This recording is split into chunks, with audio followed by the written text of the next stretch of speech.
Hi I'm Prakash. ఇక్కడ హైదరాబాద్లోనే ఇక్కడ ప్రజా దర్బార్ దగ్గర ఇక్కడ చాలా జనాలు అయితే చాలామంది వచ్చారు. ఈరోజు దరఖాస్తులు అయితే మొదలయ్యాయి అన్నమాట. సో ఇక్కడికి వాళ్ళ ప్రాబ్లమ్స్ చెప్పుకోవడానికి ఇక్కడ సీఎం ఆఫీస్ దగ్గరికి ఇక్కడ అప్లికేషన్ పెట్టడానికి వచ్చారు. సో ఇక్కడ చాలా రకాల ప్రాబ్లమ్స్తోని చాలా జనాలు వచ్చారు. వారి యొక్క ప్రాబ్లం చెప్పుకుంటూ ఇక్కడ న్యాయం కోసం ఇక్కడ పోరాటం చేస్తున్నారనమాట. సో కొంతమంది వచ్చారు, వారి యొక్క ప్రాబ్లం ఏంటి, అసలు ఏం జరుగుతుంది, ప్రాబ్లం సాల్వ్ అవుతుందా లేదా అని ఒకసారి అడిగి తెలుసుకుందాం. ప్రాబ్లం ఏంటి?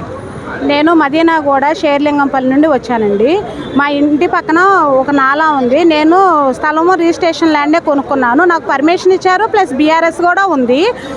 నేను నేను కొనుక్కొని 15 ఏళ్ళు అయిందండి ఇల్లు కట్టుకొని. 2014లో మా ఎదురు ఒక అపార్ట్మెంట్ వాళ్ళు BHL మానస ఎగ్జిక్యూటివ్ అనే అపార్ట్మెంట్ వాళ్ళు వచ్చి అపార్ట్మెంట్ కట్టారండి. అయితే వాళ్ళు 2014లో మా ఇంటి పక్కన నాలా ఉంది. ఆ నాలాని 2014లో వాళ్ళు నాలా జరిపి పర్మిషన్ తెచ్చుకొని ఇల్లు అపార్ట్మెంట్ కట్టేశారు. అయితే 2016లో మమతా మేడం కమిషనర్ చందానగర్లో ఉండేవాళ్ళు.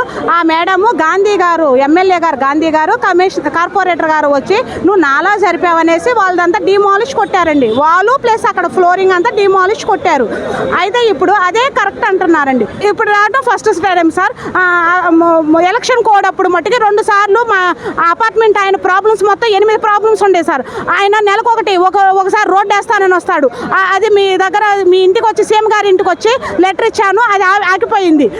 మళ్ళీ ఇప్పుడు ఈ నెలలోనేమో కాంపౌండ్ వాళ్ళు కమిషనర్ పాల్గొట్టిన కాంపౌండ్ వాళ్ళు కడతానంటే దాని లెటర్ ఇచ్చాను. అయినా కూడా వెనుకోకుండా 10 రోజులు లెటర్ ఇచ్చింది కూడా చూడకోకుండా ఆయన కడుతున్నాడు. ఏసీపీ దగ్గరికి వెళ్ళి నిన్నగాక మొన్న కమిషనర్ దగ్గర జోనల్ కమిషనర్ గారి దగ్గరికి వెళ్ళి అక్కడ అడిగితే ఆయన ఆర్డర్ ఇవ్వమన్నారు. ఆర్డర్ ఇవ్వమనేసరికి ఇప్పుడు టెంపరీగా ఆపాడు అంతే. అది మీరు దయచేసి మేము నాలా గుర్తుపెట్టి కట్టుకోండి అంటున్నామండి. మేము కట్టుకోవద్దు అంటలేదు. నాలా గుర్తుపెట్టండి, ఒరిజినల్ నాలా గుర్తుపెట్టండి. अस्सलाम वालेकुम रहमतुल्लाहि वबरकातुहू। मंकाल कमेटी प्रेसिडेंट सैयद इब्राहिम बोल रहा हूँ। कमेटी के साथ आया हूँ मैं, हमारे साथ रहीम भाई, दाऊद भाई, मैं, एजाज़ भाई, लक्ष्मी मैडम, हम लोग मिल के आए। मंकाल में 2016 को अलाटमेंट हुआ, 2016 आदमी को अलाटमेंट हुआ, 2 सितंबर 2023 को अलाटमेंट हुआ। अभी तक कुछ भी काम नहीं हुआ साहब। Daily tehsildar office, revenue department, collector office, GHMC department, हम लोग दरख्वास्त डालते थक गए। हर 4-8 दिन को जाना, दरख्वास्त डालना, आना। हम लोग को ये ड्यूटी पे लग गए जैसा होगा साहब। चारों तरफ अलाटमेंट कर दे रही हैं। अब हम लोग हाथ पे हाथ रख के बैठे हुए हैं। 4,000 से लेके 12,000 तक हम लोग किराए भर रहे हैं। बहुत परेशान है फिल वक्त, पूरे कमेटी से लेके पूरे मेंबर्स। हम लोगों को भी अलाटमेंट हुआ, सो है हम लोग 12 जने मिल के कमेटी की खिदमत के साथ हमारा भी काम अंजाम तक लेंगे बोल के फिर रहे हैं। कलेक्टर ऑफिस गए तो GHMC डिपार्टमेंट भी जा रहे हैं, GHMC डिपार्टमेंट गए तो कल तहसीलदार ऑफिस भी जा रहे हैं। 8-9 महीने से यही छोड़ा साहब। देखिए दरख्वास्त है रेवंत रेड्डी साहब से अदबन गुजारिश है, इंशाल्लाह कमेटी के साथ पब्लिक का भी काम है, हम लोग अदबन गुजारिश कर रहे हैं, अलाटमेंट कर दीजिए। पब्लिक बहुत परेशान है साहब, समझ रहे हैं। तकरीबन अलाटमेंट जगह दे रहे हैं, चौतरफ मीटरा भी लग जा रहे हैं। हम लोग खाली देख ले रहे हैं, हालांकि हम लोग फर्स्ट फेज के हैं, हम लोग का कुछ भी काम अमल में नहीं आ रहा। लैंड रहा तो उसके ऊपर केस रहता साहब, केस है बोल के बोल रहे। उसके ऊपर क्या केस है? 4 गाँव के लोग केस डाले बोल के बोल रहे। हम लोग को केस डाले तो फिर वहाँ पे अलॉट क्यों करें?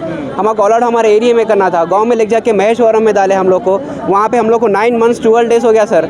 खाली फिर रहे हम लोग, खाली इधर से उधर, उधर से इधर फिर रहे हम लोग के। देखिए वो गवर्नमेंट ऑफिस है, वो गवर्नमेंट ऑफिस, कलेक्टर ऑफिस है, रेवेन्यू ऑफिस है, मंडल से प्रजा पालना, खाली यही हो गया हम लोग का। हम लोग काम छोड़ के सब छोड़ के हमारे घर के आस से हम इतना आज से फिर रहे। अब हमारी आखिरी आज रेवंत रेड्डी साहब है, अब वो आज की वजह से हम आए इनके पास। हम खाली हम लोग वो ऑफिस है, वो ऑफिस वही हो गया हम लोग का।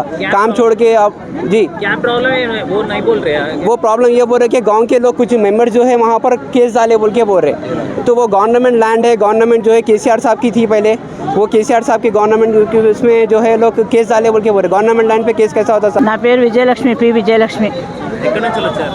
మేము మలక్పేట నుంచి వచ్చాము. మాకు ఇల్లు అలాట్ చేసిన మటుకు మాంకాల్ 2లో చేశారు. మాకు చేసి కూడా ఇప్పుడు 9 సంవత్సరాలు 9 నెలలు అయింది పట్టాలు ఇచ్చి. ఇప్పటి వరకు మాకేమీ రెస్పాన్సిబుల్ లేదు దానికోసము. మేమేమో రోజు తిరుగుతూ ఉన్నాము. అక్కడేమో గేట్లు వేసేసారు, లోపలికి రానివ్వట్లేదు. మరి మేము ఎవరిని కలవాలి, ఎట్లా కలవాలి? మరి ఇచ్చారు కదా, మరి మాకు ఫ్లాట్ మాకు అలాట్ చేశారు, మరి చేసినప్పుడు మాకు ఇవ్వాలి కదా. మరి ఏ సంగతి చెప్పకుండా మేము ఎవరిని కలవాలి? అక్కడికి వెళ్తే అంత గేట్లు వేసేస్తారు, వెళ్ళిపోమంటారు. మరి ఎవరిని కలవాలి, ఎట్లా కలవాలి, ఎప్పుడు ఇస్తారు మాకు? మేమేమో చెప్పులు అరిగేటట్టు తిరుగుతున్నాం అక్కడికి ఇక్కడికి. కంప్లైంట్ ఇచ్చారు మేము? చాలా కంప్లైంట్స్ ఇచ్చాం. ఇవన్నీ అవే కంప్లైంట్స్ ఇచ్చినవి, ఇవన్నీ చాలా ఇచ్చాం ఇప్పటికి. అది ఎన్ని సంవత్సరాలు అవుతుంది అట్లా జరగబట్టి? మాకు అలౌట్ అయ్యి పట్టాలు ఇచ్చి 9 నెలలు అవుతుంది. అసలు మాకైతే 8 సంవత్సరాలు అయింది. అసలు ఇల్లు ఇస్తాం తిప్పటము అంతా చేయటం. ఐలిస్తారు నా పేరు. గ్రామం ఇబ్రాహీంపట్నం, మండల్ ఇబ్రాహీంపట్నం, రంగారెడ్డి జిల్లా. 58 సర్వే నెంబర్లో 79లో మా నాన్నగారి పేరు మీద 5 ఎకరాలు పట్టా ఇవ్వడం జరిగింది. ఈ భూమి 2010లో నేషనల్ సెక్యూరిటీ గార్డ్ ఎన్ఏజీ వాళ్ళు తీసుకొని ఎకరకు 5,40,000 చొప్పున రైతులకు కట్టియడం జరిగింది. ఆ నష్టపరిహారాన్ని మాకు తెలియకుండా అప్పుడున్న ఎంఆర్ఓ, ఆర్డీఓ, విఆర్ఓ వీళ్ళంతా కలిసి తప్పుడు పత్రాలు పెట్టి మా డబ్బులు వాళ్ళు తినేయడం జరిగింది. మాలాంటి వాళ్ళు ఒక 20-25 మంది డబ్బులు తినేయడం జరిగింది. మాకే కాదు మాలాంటి వాళ్ళు చాలామంది నష్టం చేసిరు వీళ్ళంతా. కానీ మా డబ్బులు మాకు రాలేదని చెప్పి అడిగితే మీకు వేరే చోట భూమి చూపిస్తామని చెప్పి అధికారులు మారిరు. డబ్బులు ఖర్చు అయితే అంటే 8 లక్షల వరకు నా ఇల్లు అమ్మించిన. అటు నష్టపరిహారం కానీ ఇటు నా ఇల్లు కానీ మొత్తం పోయి రోడ్డున పడ్డాం సార్. నాకు నష్టపరిహారం రాలేదు, నా భూమి నాకు రాలేదు. కాబట్టి 14 సంవత్సరాల నుంచి అధికారుల చుట్టూ తిరుగుతూ అలసిపోయాం సార్. ఇక ఓపిక కూడా లేదు. దయచేసి కారణం ఏంటి? ఇప్పుడు ప్రజామాని పెట్టిరు కాబట్టి న్యాయం జరుగుతుంది ప్రజలకు అని చెప్తే న్యాయం జరుగుతుందని వచ్చినాం. కానీ పాదయాత్ర వేసుకుంటూ వచ్చినాం. మధ్యలో రాని పోలీసు వాళ్ళు వద్దు వెళ్ళండి, డైరెక్ట్ వెళ్ళండి అని చెప్పారు. డైరెక్ట్ వచ్చినాం. తర్వాత అప్పుడు ఎవరైతే మోసం చేసి మాకు తప్పుడు డాక్యుమెంట్లు సృష్టించి మాకు మోసం చేసిండో ఆ ఎంఆర్ఓ ఇప్పుడు ఆర్టీఓగా మారి లోపలనే ఉన్నాడు సార్. కాబట్టి మాకు న్యాయం జరగలేదు. సీఎం సార్కి పాదాభివందనం చేసుకుంటూ మాకు న్యాయం చేయవలసింది. మాట్లాడాను సార్. ఆయన మాట్లాడతాడా సార్? మనం చూడడానికి పక్కకి వెళ్ళిపోతున్నాడు. అంటే అసలు ఎందుకు నీకు న్యాయం జరగట్లేదు? అధికారులు మోసం చేసిరు కదా సార్. అధికారులు కాపాడుకుంటారు. ఈయన చేయండి నేనేందుకు చేస్తాను, ఆయన చేయండి నేనేందుకు చేస్తాను. వీళ్ళు అధికారులు పెండింగ్ పెట్టుకుంటూ వాళ్ళు తప్పించుకున్నారు సార్. నా పేరు నరసింహులు సన్న పాపయ్య సార్. ఎక్కడి నుంచి వచ్చారు? నేను బర్రిపురం నుంచి వచ్చిన. అది రావడానికి కారణం ఏంది? ల్యాండ్ విషయం మా తమ్ముడు 5 ఎకర్స్ నాకు కాకుండా వేసుకున్నాడు మా నానిని పట్టుకొని. అదే ప్రజావాణిలో పెట్టినా. ప్రజావాణిలో జనసంఘం మండలి పోయింది సంగారెడ్డి నుంచి. అక్కడ పోయి అడిగితే ఆల్రెడీ మీ తమ్ముడు రిజిస్ట్రేషన్ చేసుకోండు, నువ్వు కోర్టుకు పోవాలి అని అంటుండు. ఎవరన్నారు? ఎంఆర్ఓ అంటుండు. మరి కోర్టుకు పోనికి ప్రజావాణి ఎందుకు సార్ వాళ్ళని పిలిపియండి అని అన్న. వాళ్ళని పిలిపియాలంటే వాళ్ళు రారు, ఇది తెలియదు కోర్టులో తెలుస్తుంది అంటుండు.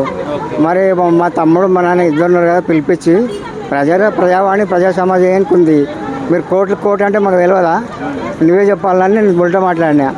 ఏం నువ్వు ఎక్కువ మాట్లాడుతున్నావు అంటే మా తమ్ముడి దగ్గర నువ్వు 1,00,000 తీసుకున్నావు అని తెలిసింది. నువ్వు మళ్ళీ నేను ఎంఆర్ఓ తీసుకున్నాను సార్.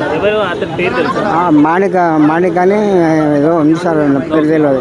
కావాలంటే నంబర్ తెస్తా, మీకు ఇవ్వండి ఇస్తా. ఆయన మీద కఠిన చర్యలు తీసుకోండి సార్. ఏడికైనా రమ్మంటే ఆడికి నేను సాక్ష్యం వేయడానికి మీకు రెడీ ఉంటా. అసలు వాళ్ళు ఉండకూడదు సార్.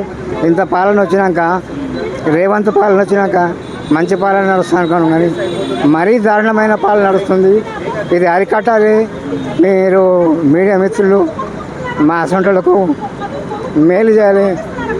ఇది పద్ధతి కాదు. మళ్ళా పద్ధతి పోదు సార్.